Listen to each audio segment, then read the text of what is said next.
Welcome back to the channel, everyone. If you were watching the last video, a little bit of sad news on this. I'm not going to rule it out just yet, but it's not looking good for this car. It's most likely not going to get saved. But let's start ripping out the drivetrain to put into the fresh shell at least.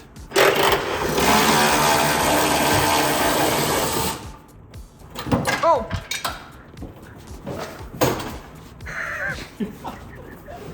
There's a pole there.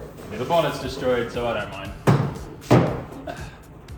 Might end up just becoming something that I get visitors to sign and we'll keep it on the wall or something. Wait, did you lose your badge? No, we still got the really nice, expensive. This is like my most favorite one because it's the red one. I'm gonna get Riley to use. He's got like, you know, an airbrush and all the figurine paint stuff that he paints figurines and cards with and stuff because he's into magic and like Dungeons and Dragons. Oh. So yeah, if we get this like a little more spruced up, a little more brighter red, I think it'll be sick. But yeah, one of these right now is like $600. I just love it because it's the cool, like the chaser crossbow symbol, but from a distance it also looks like something else, you know. Without the hood on and the light coming in, you can really just see how kinked and mangled that is. I think it's pretty safe to say that front subframe's destroyed. Yeah, it's crazy. Yeah, like I never even noticed how bent over this was. Like, what did you do to your 180 when you had a big crash? Fix? What kind of fix? He just cut at the firewall and then just moved the whole thing over a little bit and welded it. No precise measurements or nothing. Nothing. Hey, it drives alright, right? No, just Yeah. you. Yeah. It just feels okay.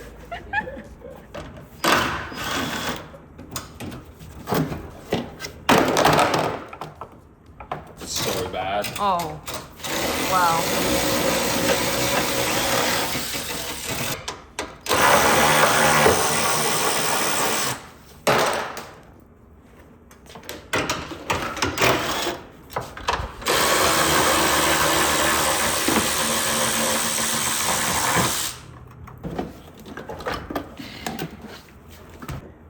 Hey, look. My indicator still stayed on. That's like the rarest thing ever. They always eject it out of there.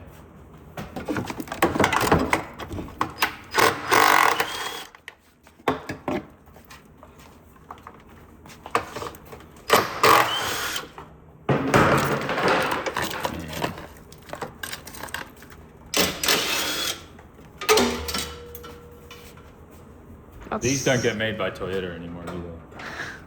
The shop is like half Sylvia's, half Chasers now. It's just, yeah, it's pretty much half Nissan, half Toyota. You're not wrong. There's 4 of them there and only 2 of these. If you count the Supra out the front, there's 3 Toyotas. But, do we even count these 2? Because they're powered by Toyota. They're fake. It's so funny, man. And we need to fix that ratio for sure. But I've just been waiting for when everything lines up with what's happening with the RB technology at the moment. Mm-hmm. And we're almost at this point now where RBs are going to be, if not more reliable than a JZ block and everything, especially with what Herman's doing at PRP. So now that that's starting to get under the way, you know, I'm going to get back into my RBs for sure.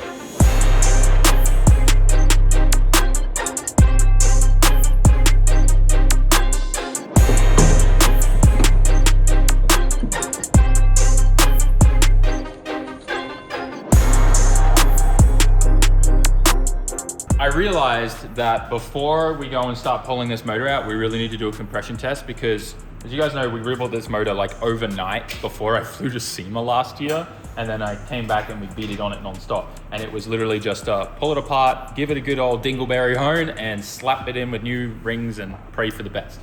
Haven't checked it since then, so we're gonna do a quick compression test. I've got my previous numbers written down here, so we can see if anything has changed, but we want to make sure this motor's healthy before we go and put that in that car. So that's what we're going to do.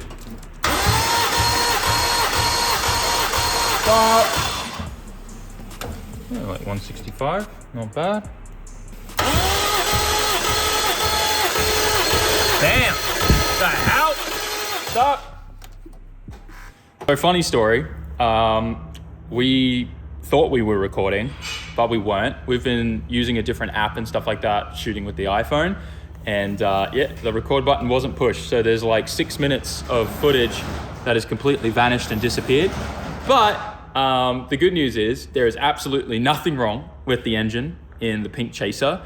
It had 165 and 170 PSI across all 6 cylinders, which is incredible because that was literally an engine I slapped together with just OEM new rings, a Dingleberry quick hone, and it's good. It actually seems like the compression has gotten better over time, which makes sense because I never really broke it in and we've just been using, 20W60 full synthetic race oil in it. So it probably never really got to bed in the rings properly until now, after all the thrashing it's had for the last year or so.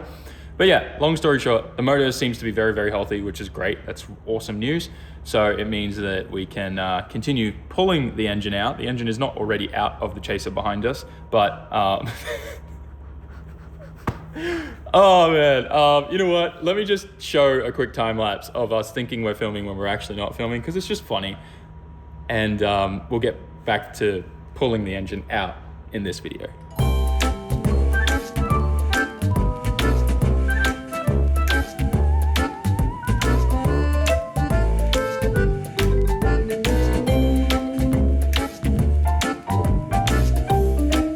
A few moments later.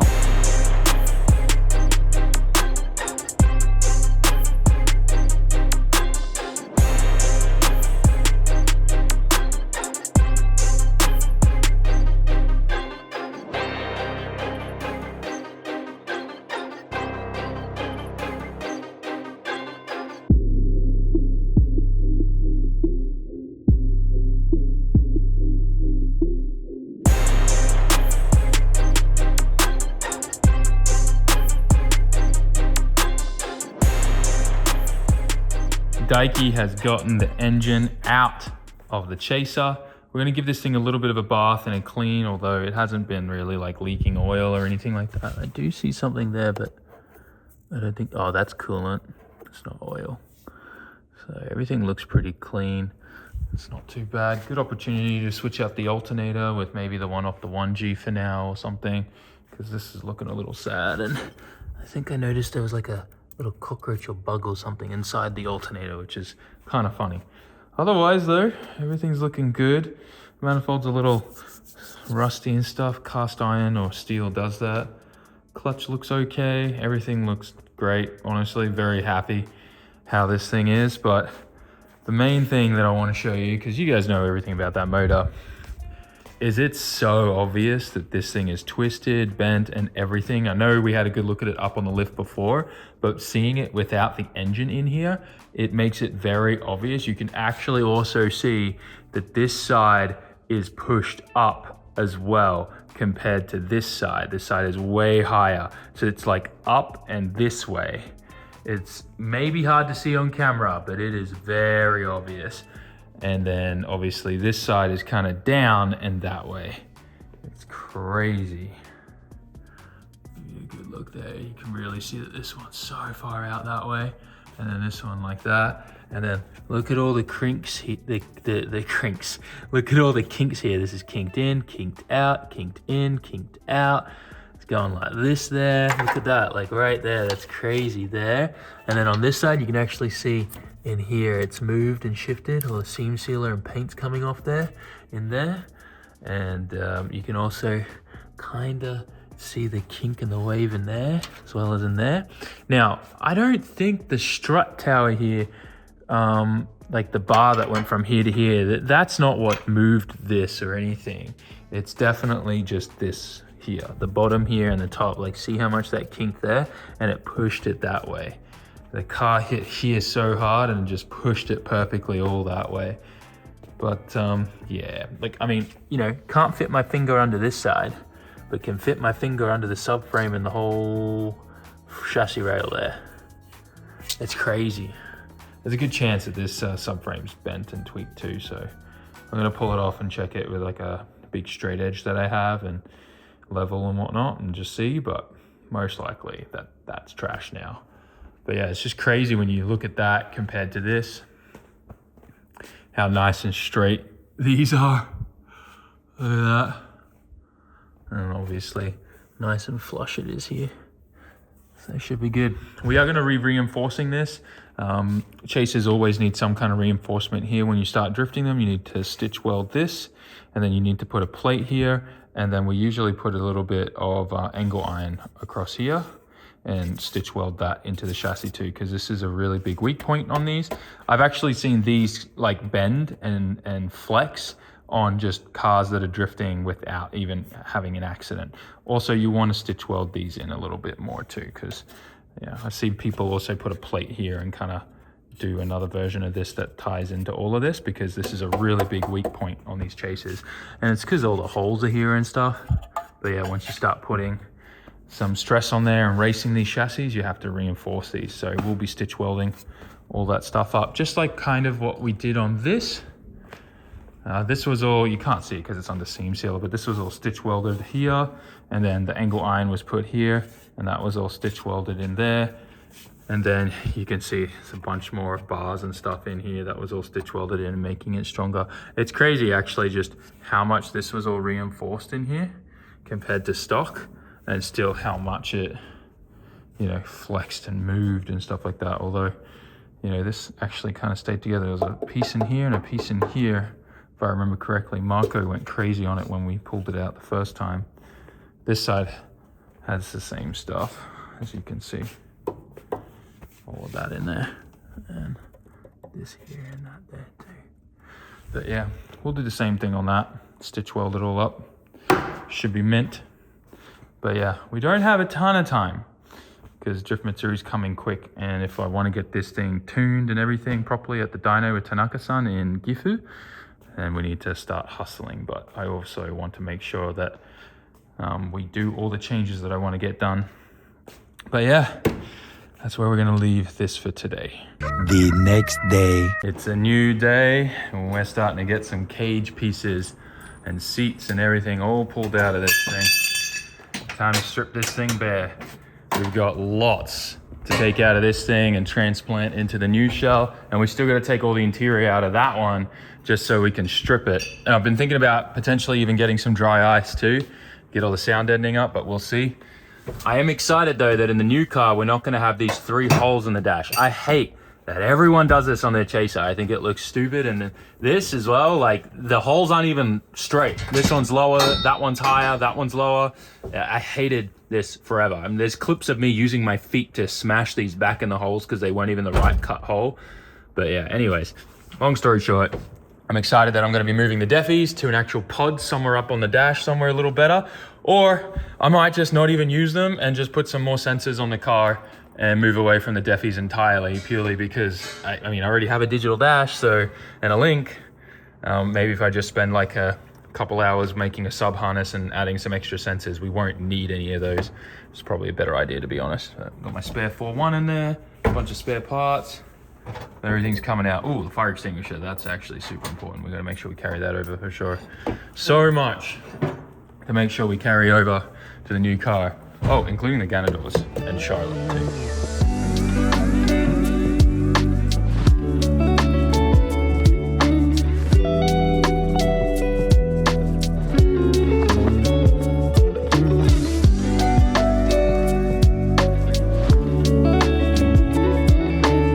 We've gotten all of the front stuff off my pink chaser and all the front stuff off the new Lordly spec chaser. Okachan's visiting right now. We're helping him sort out his ESTA and visa stuff for World Time Attack in Australia. But I wanted to look at this because you get a really good idea. Oh wow, you can really see it's like moved in here. But look at this kink here. So there's a, yeah, like it's pretty safe to say that most likely the front subframe that came off this is pretty tweaked. But one other thing I think I saw, I was really impressed in when we were working on this, was there's a crack even here. See that? Pretty wild, man. Anyways, subframe is here.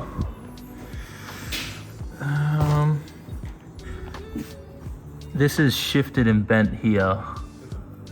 Yeah, I'm not gonna bother with this. It's probably tweaked as hell. To be fair though, like this isn't that nice of a subframe. I bought it off Yahoo Auctions a while ago.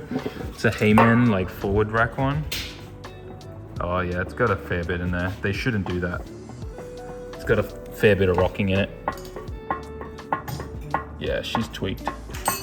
You can also see that this is all bent and smashed up here. The holes aren't wallowed out or anything, but they seem to be okay. I wonder if we just tighten this into the new, like a straight chassis, if it would end up straightening it. But it's not really worth it, especially when these are so cheap. You can literally get a whole new front subframe. And then Serial 9 sells a really good move the rack forward kit. That's quite cheap and really easy to do. So we could probably just do that for like, I think a new subframe, just like this off Yahoo Auctions is like 3,000, 5,000 yen. Because so many Toyotas shared the same subframe in this era. So we can literally just buy one of those for 30, 40 bucks and then move the rack forward. You see these stays here get cut off and the rack ends up being like up against the subframe. You see that? Just like that. Works out pretty good. But yeah, I'll probably just do that. We've still got this week, fair few days still. So we've got tons of time, but we're gonna start moving on, pulling off the rear subframe and switching those over first. But when we were moving our ABS delete kit over, which is made by Suspicious Garage, we noticed that this chassis only has one line, and I don't know if this is a Koki thing or an NA thing, but it has one line that goes to a T at the rear. When the brake line for this chassis, which is a Zenki, has two here. So the Suspicious Garage kit came with the T-piece here. Now this could be a turbo versus NA chassis thing, or it could be a Koki versus Zenki thing, because this is a Zenki shell. And yeah, so it would go to a T and then two lines into here. So I had one of those little AN3 to AN3 adapters, a straight little guy, so I was able to just take one of these and make it work. But these two brake lines, for some reason, go all the way to the rear and then go right and left, instead of one line going to the rear and a T-piece there. So I found that kind of interesting. But yeah, we still got lots to do. This is very bent and kinked. We're not gonna reuse this front sway bar because it looks like it's bent as well. But yeah, pretty impressive, honestly, the amount of damage that this thing took. That is wild. We're just in here pulling all the interior out of the rear, and we're finding like beetles and bugs and stuff that have been chilling in here. It's kind of crazy. Look at this little guy. Get that out of there. This is great because some of this is destroyed in Maze Cresta, so being able to take this out is awesome. We gotta get the seatbelts out. Oh man. But one other thing is the sun fade is crazy. Look at that. That's what it's supposed to look like. Look at that sun fade. It's wild. Glad we got some spares for Maze Cresta. This just blew my mind. We took the parcel shelf out. These aren't speakers in this car. That's an air cabin filter, and that's a drum fan. So that was a filtration system inside the car. That's what that switch was on the dash that said air filter. That is crazy. I didn't even know that was a thing. That looks filthy though. I kind of want to pop the trunk and get a look at that. So we got to take off this cover to even get in there, it looks like. Let's see where the clips are and stuff, because I really want to. Oh, it just pops off. That's kind of cool. There it is. Yo, what? So it sucks it in and spits it out here, and then it says replace air filter every year or 10,000 miles under severe conditions. More frequent replacement is recommended. So this is interesting because it says in English miles, but in Japanese it says 15,000 kilometers. That's kind of wild. Let's pull this filter out and have a look at it. I didn't even know they did this. This is so cool. Dude, Toyota lordly specs or something else, eh? Let's see if we can get this out. Hang on, there we go. The whole lid comes off. And then this whole filter is meant to be replaced. Oh, that's rank. Look how chunky. Oh, I don't think that's ever been changed. Oh, that has never, ever been changed. Yeah. Oh. It's flavored $10 air. to lick it. No. Flavored air. Dude, I bet you Toyota doesn't sell this filter anymore. There's no shot, right? I ain't gonna lie, this is sick. I'm gonna definitely try to pull that whole system out and see if we can somehow put it into Maze Cresta, because that's kind of cool. If Toyota makes these filters, because that's rank and hasn't been changed in a long time. But that's actually really cool. Oh, wow. Wait, why does it come apart like this? It's kind of actually really handy, especially for Calhoun Show season. As you guys know, if you see that video in SAMMIT Raw, hay fever season here is no joke. So having this to be able to pull any pollen out of your car so you're not sneezing and carrying on or coughing like me if you got asthma would be very beneficial. Just had a thought, maybe we should keep that in the car because then it could filter out all the tire smoke. I'm joking, okay, I'm joking. But that is a really cool factory option that I didn't know existed in these. What did you just find, Fernando? We're rich. Where was it? Like under the covers? It was, you know, the cover that goes on top of the bolts for the seats, the bottom of the seats. It was stuck in there. And it's 5 yen. Goen. This is very good luck in Japanese if you find something like this. Goen is the lucky one because it's got the hole in it. These are also just really good washers to have spare. The last of the passenger seats are out. And now we got to rip up the carpet. Hey, 100 yen. Got some more money? Dude, this car's getting cheaper and cheaper by the moment we work on it. I love this. I can go spend this in the vending machine right away out the front. It's for legally abiding documents. Whoa, that's cool. It's an old pen. That's actually very cool. There's a little bit of smooch on there. I don't know what that is. It's very sticky. Oh, is that a button? That's cool. It says Mickey House 14. Sure it's not Mickey Mouse? It says, nope, Mickey House. That's a brand in Japan. Oh, it's gone now. Forever. Yeah. Is there anything else under here? I love going through cars, like when you buy them and just finding stuff. The worst thing we ever found were adult toys under the back seat. That actually, I'm not joking, that happened. And then Daiki immediately started playing with it and turned it on. Why does that not surprise me? And when I say playing with it, don't take that the wrong way. He just put it on the ground and watched it bounce around. Yep. We're making some really good progress on the shell swap. We've got a brand new clutch master installed. What's really cool is the firewall already has the cutout there, so you just undo 2 nuts and then the plate comes off and you can bolt this straight in. We've already put our new manual pedals in as well. We've changed out, ooh, wait, I can't even get in here. It's Daiki's spec. Yeah, that's crazy. What? Okay, the windows definitely needed to be put down before this got all disconnected. But check this out. This is the automatic pedal. And what's cool is you don't actually have to change the assembly that bolts to the firewall in these. Unlike S chassis and things like that, usually you have to. But you just change this part, which keeps it pretty cheap and affordable. So it goes from this huge pedal, the automatic one, to the nice new manual one, and then the clutch goes straight in there. The accelerator pedal is identical, it's pretty much the same. You just have to change the throttle cable because it needs to be longer for the other side of the engine. And then we had to take out the whole foot brake assembly that's usually here. So this car, because it wasn't a Tourer V, didn't have a hand brake here. You can see that the markings are here on the trans tunnel for it, but there's no holes and threads there. So it's not a big problem because in my car, I don't also have this, the handbrake on this side. We moved it to this side because I have the hydro here, but we still use that as the parking brake per se. This is the handbrake or the foot brake cable. Look how long this is inside the car, and this goes all the way up and in there and it floops around, and that's like what actuates the parking brake. The brake cable from the Tourer V, where they use this handbrake, is literally only like maybe 15, 20 centimeters long because that's right there and it needs to go straight out there, from there to there. So it's kind of interesting, but yeah, this, I don't think anyone has a use for these because everyone's always converting these cars. But yeah, it's kind of nice how simple it all goes together. One thing you do have to be careful of though is when you start drifting these cars, it's quite common that everyone bashes the firewall area behind the front wheels so that you've got more room there for scrub radius and angle kits. The problem with that though is here, if you bash it too much with a hammer, it actually starts to deform right here where the fuse box is, and you can actually break and smash all this. So it's a really good idea to loosen this bolt here, and you get to shift it back about 1 inch.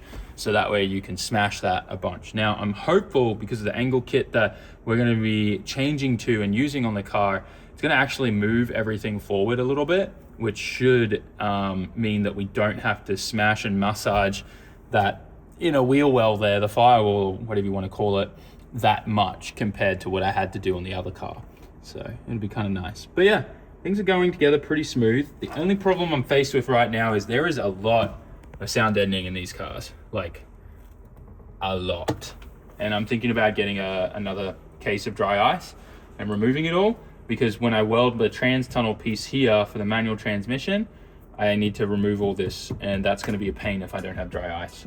So I was thinking, might as well, bit of weight reduction. The other shell had it all done as well, so I think it makes a bit of sense. Riley's job too.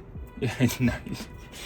But yeah, it might be a good idea to do that. And then the only thing I'll do is I'll put some Funk Motorsport heat shield right here, because this is what gets super hot where the exhaust is, and oftentimes I have melted my vans on the trans tunnel of that car because of how hot it gets right here.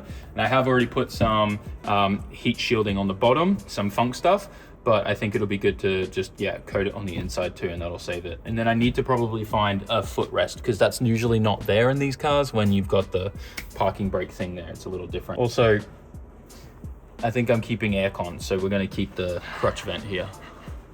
I don't care if we blow the AC compressor on the motor. I know it's gonna be spinning really fast with a lot of RPM, but I think it'll survive fine.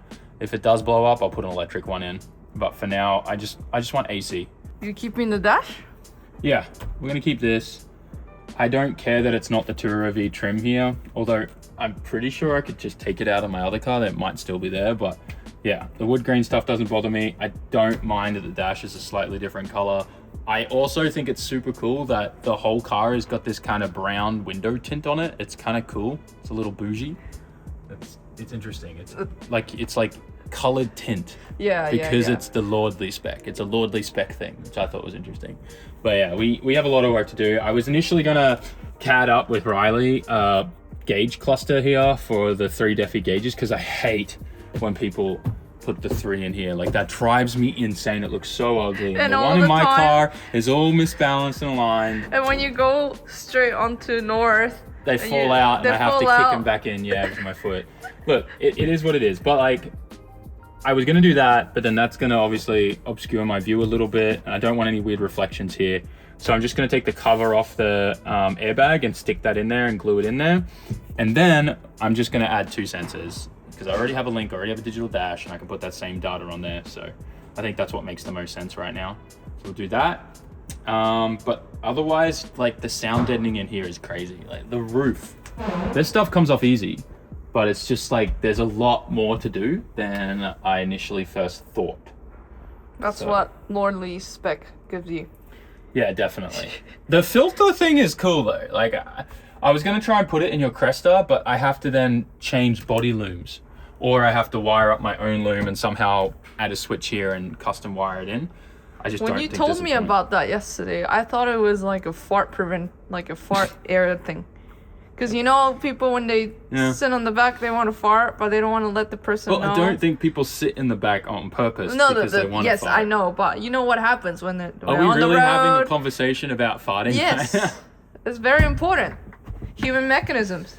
Human mechanisms. Okay. Anyways, we have a lot that we still need to do. We got to upgrade the fuel pump, which gives us a really good opportunity. Oh, look. Wow, that's really long. Hey. A red A. I think that means something. I remember reading a book at school or something about that. I don't know. Anyways, yep, we got to change this. It gives us the perfect opportunity for us to try the new prototype that we've been working with Dishworks on for a fuel hat for these things that prevents starvation for when your tank's internal baffles break off. If you've got a JZX100 and you don't know about internal baffles breaking in your fuel tank, it will happen with any kind of spirited driving, even if you don't drift them. The baffle systems inside these tanks are so flimsy and bad, they break at the welds and start flying around in there, just like the S13s or R32 tanks do, but it's way worse in these. And then, the moment you go to accelerate quickly, you lose all the fuel sloshes away from the pump, and then you get fuel cut. So it's a real pain in the butt, and yes, you could just try and source a used one, but they're getting harder to find, they're not cheap, and Toyota stopped making these fuel tanks. So you're like $500 to $1,000 for one these days. So it's good that we can just make a different fuel hat that has a catch tank and a surge tank built into it, so that it will never actually surge even without any baffles in the tank. So we'll be putting that in, and I'll show you guys what that looks like when we do it. But it's cool because everything's new, everything's fresh, and I get to start from zero with this thing. Yeah. There's It's so very many refreshing. things. Yeah, it's super refreshing. I've been finding so many things with my chassis that like I paid a shop to do, and it was like so badly done. So it's just really nice to start from scratch, for sure.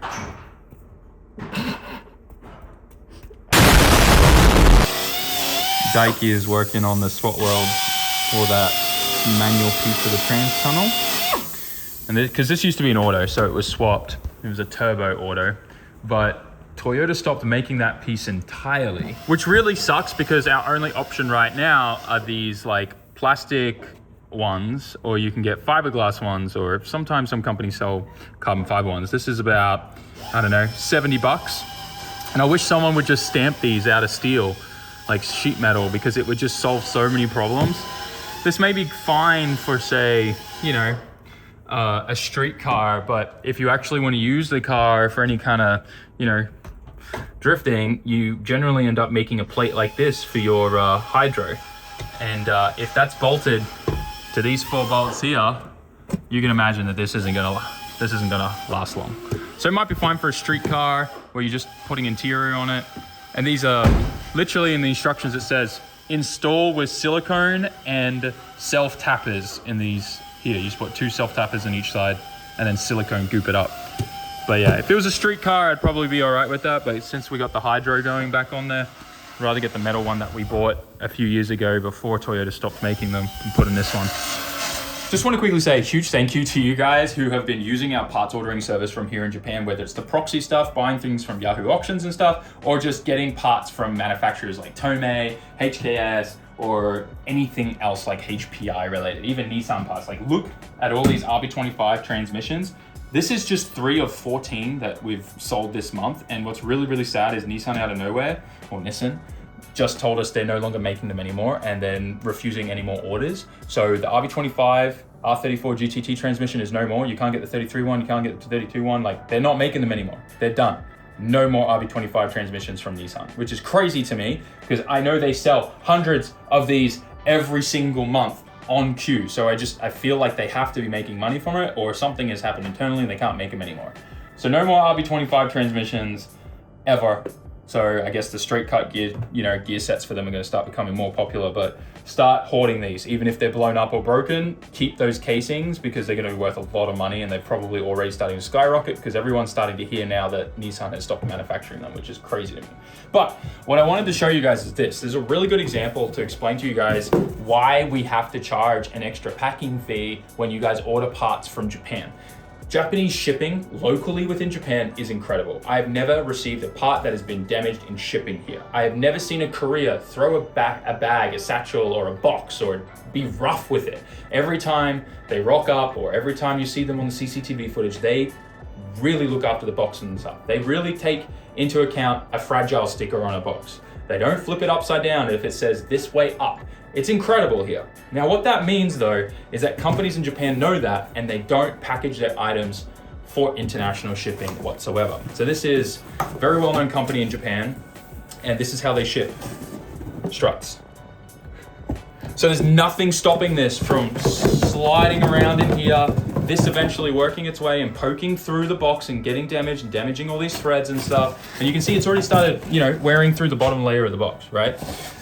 So that's fine locally in Japan. This would rock up at a shop, there would be no shipping damage on it, and it'll work great. It looks brand new, there's no scratches, nothing. But if this was to go overseas, 100% this would end up being damaged. It just, things get manhandled, they go through conveyor belts, fall off conveyor belts, forklifts stab them, stepped on, like they drop pallets on them. We had one set of VSKFs literally get destroyed by a forklift, like pierced straight through it. So we've really taken it on board to really go above and beyond when it comes to repackaging it, not just like wrapping bubble wrap over it. We're even using our Bamboo Labs 3D printer to print corner edges and stuff like that to add to these boxes to give them extra strength so they can't collapse on themselves. So these just go on there, make it way more reinforced. They get taped up and wrapped up because we wrap everything in black plastic as well, the shrink plastic, so no one knows the contents of your package as well, because we don't want any theft happening. Doesn't happen here, but seems to happen, you ship something with one of these couriers overseas and all of a sudden it just disappears. it happens, right? So we're just trying to do everything to make sure you guys get your part in good condition and good quality, but also so that it's not getting stolen and stuff. Like, we really want everyone to have a good experience, and we also make sure that if anything does happen, we go above and beyond to make sure that, hey, you know, let's say FedEx did damage your wheels. We try to make sure that, you know, we get a claim, we refund you, we find somewhere, let's say they get damaged, but they can still be repaired. We'll help pay for the repair costs or stuff like that. Because at the end of the day, like, we want to see you guys enjoy your builds and not have any kind of hard feelings attached to it. So that's our goal anyways, is just trying to make sure that people get really good customer service experience. I've been in the same boat before, and the last thing I want is you guys to get that same experience. So we really try to go above and beyond.